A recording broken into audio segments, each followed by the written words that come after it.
If you are hearing this today, this is a very important message for you, that you need to understand that Yeshua is very forgiving. The Father has given us a great forgiveness, and it states here in John 8, it starts in verse 1, and it goes, Yahushua went unto the Mount of Olives, and early in the morning he came again into the temple.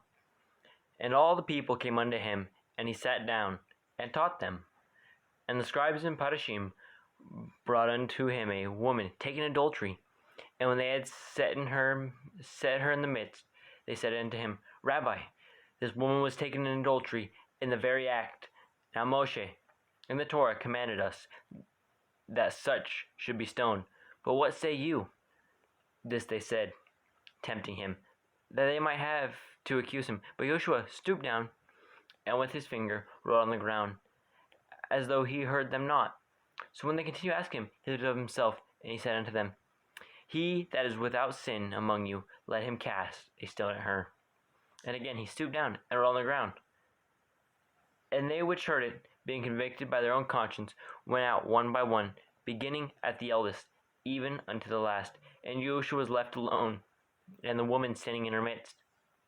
When Joshua lifted up himself, and saw none but the woman, but said unto her, Woman, where are those accusers?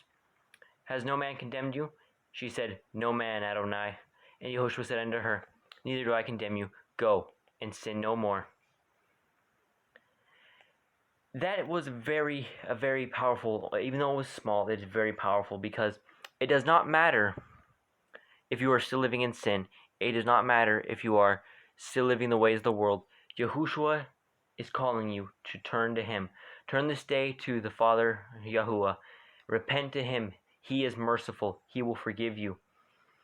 There is no better thing to do right now than to turn to the Father and repent for the ways and change your ways to the Torah of Moshe, the Torah that Yahuwah had given you, that you are no longer in sin, that you are living a life full of blessings and not curses.